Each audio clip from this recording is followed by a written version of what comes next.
What's up, guys? Today we're here testing the SAUCONY Endorphin Speed, Saucony's daily trainer to the Endorphin Pro.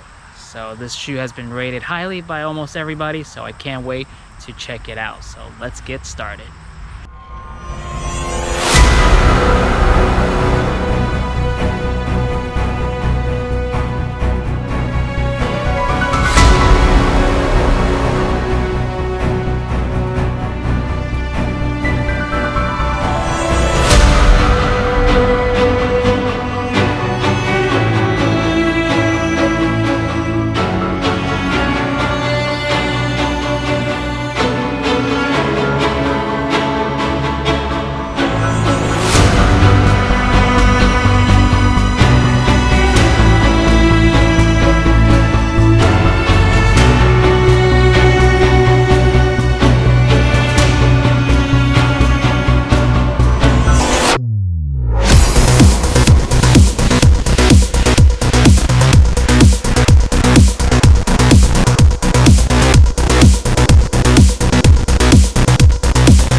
What's up, guys? Welcome back to the Run with Jay channel. So in today's video we have another shoe review of the Saucony Endorphin Speed.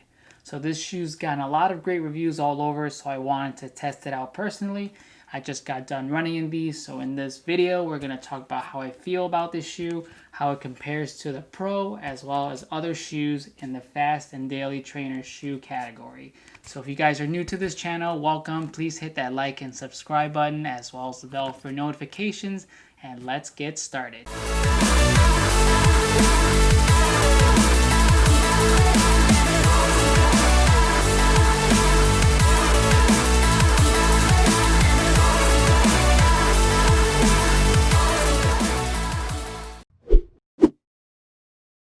So this shoe was released on July 1st along with the entire Saucony Endorphin trio, which includes the Shift, the Speed, and the Pro. So the Shift is used mainly for your daily runs or your trainer, some similar to like a Pegasus. And then the Speed is used for faster and tempo workouts. And then the Pro is advertised as the pure racing shoe for Saucony. So this shoe costs $160 here in the US, and it has an 8mm offset with a 35.5mm in the heel and 27.5 in the forefoot. So the weight of this shoe is at 7.8 ounces, so it's also very light, and it weighs just a tad heavier than the Endorphin Pro. Currently, the only colors available are the white and mutant color, and I believe there's a black and gold color version as well. And some countries might get the black and gold version only, so it really depends on how Saucony handles the distribution. So this shoe is made up of a few important components. You have the engineered mesh upper here for stability, which is pretty standard on running shoes. You also have the Power Run or PWR P-Bax based foam in the middle for support and stability, as well as energy return. You also have the heel counter on the Speed version to give you that support in the back. And then you also have the rubber outsole on the bottom, which is very similar to the Endorphin Pro. And then lastly, there's a nylon plate within the middle of the shoe compared to the carbon fiber plate that the Pro uses for racing. So initial impression of the shoe, it looks just like the Endorphin Pro in a way. I like the design of the shoe. Saucony's, done a great job of revamping their shoe lineup and, creating like a style that's very recognizable from far away. I can tell this is a Saucony, from, very far away if someone were to run in this. I personally like the neon colors and hues that Saucony has chosen for the Endorphin lineup. Some people might hate the colorway, but I think this looks different. This looks cool and unique. And I love the white color that they use, makes it look nice and clean and fresh. So overall design, I think this is really nicely done. It looks and feels comfortable. It's got a lot of foam, and it just looks like your racing shoe that's ready to go fast, and you want to get it on the road as soon as possible. So overall, in terms of initial impressions, I really like the shoe. I think the design is nice looking and fresh. So a lot of people wonder, how is this shoe different compared to the Endorphin Pro? When you look at it, it looks almost like the same exact shoe, right? So, in this segment, we're going to talk about the differences between these shoes.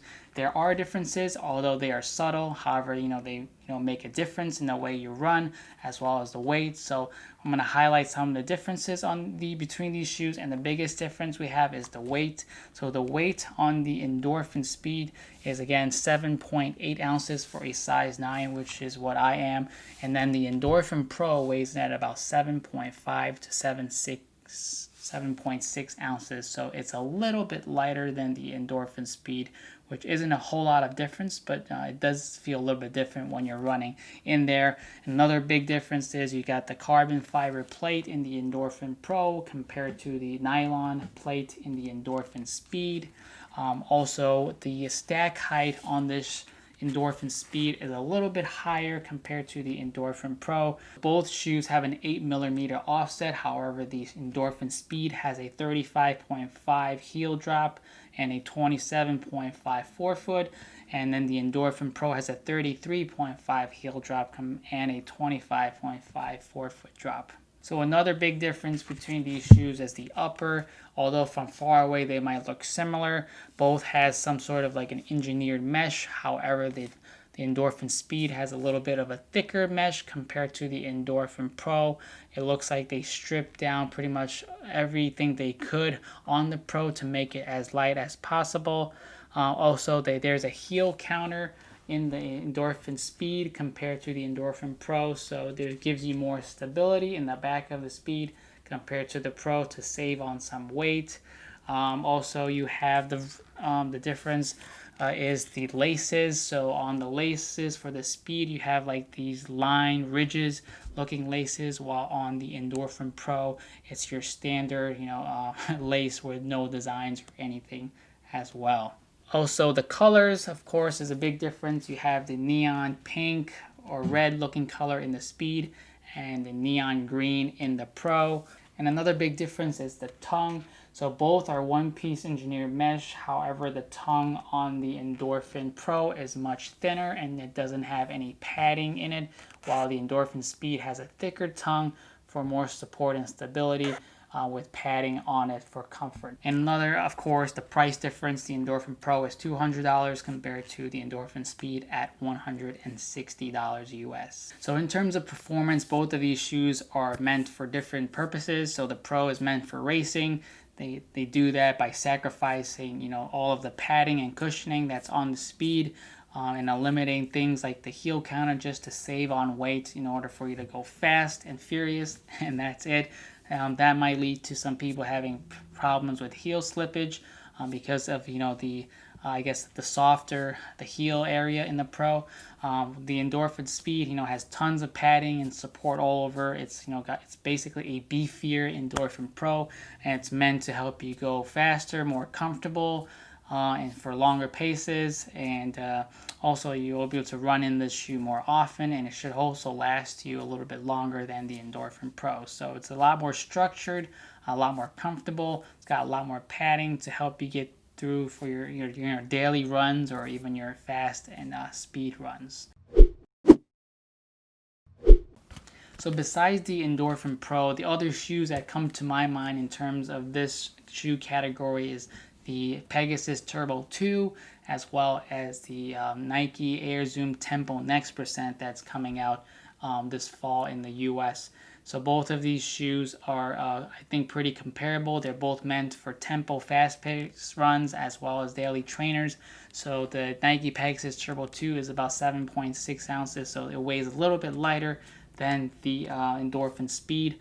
Both of those shoes are great. When I think of the difference between those shoes, the Endorphin Speed is a shoe that kind of touches upon the negative aspects, I guess, of the Pegasus Turbo, which means they add more cushion and comfort and support onto that shoe, while the Pegasus Turbo 2 is more of a minimalist, stripped down shoe, kind of like the Endorphin Pro. So in terms of comfort, I would have to say the comfort on the Endorphin Speed is definitely a little bit more comfortable. In terms of speed and performance, I believe both shoes are fast and quick, and even though the Pegasus Turbo doesn't have a plate in it, I think the shoe is still capable of going fast. It's a tad bit lighter than the Endorphin Speed. This with the nylon plate, you can go fast. You technically race in the shoe as well.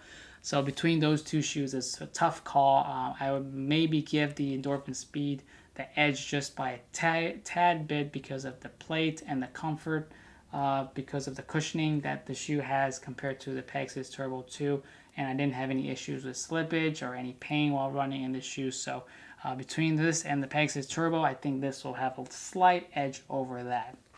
Now compared to the Tempo Next Percent, that shoe weighs at about 9.2 ounces, so it's a lot heavier than the Endorphin Speed.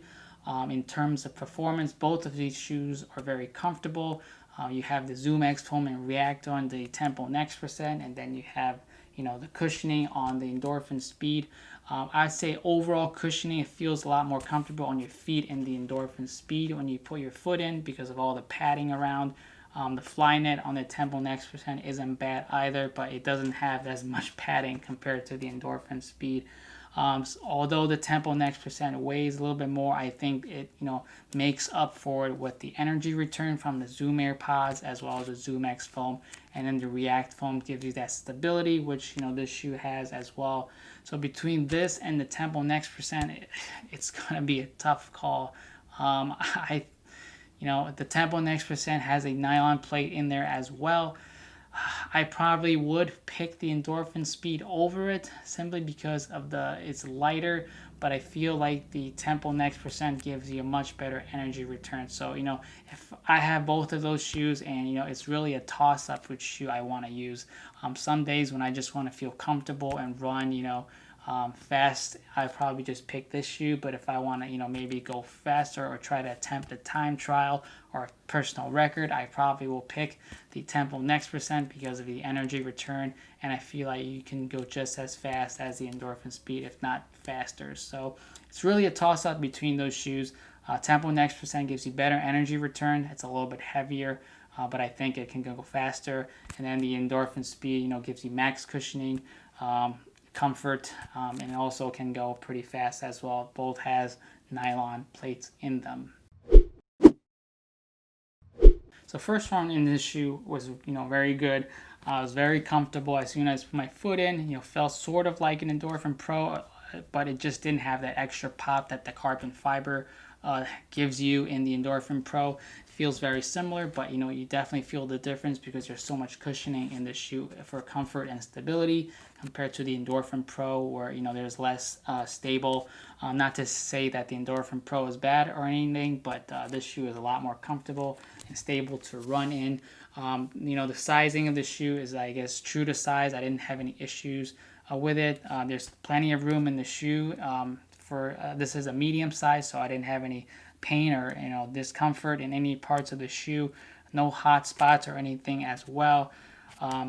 Overall, yeah, the shoe was very comfortable to run in. I actually set a 5K PR in this shoe, which I was very surprised about running in this. So this thing is very quick, and it's very comfortable, and it'll be a great partner to the Endorphin Pro as a daily trainer and fast-paced running shoe.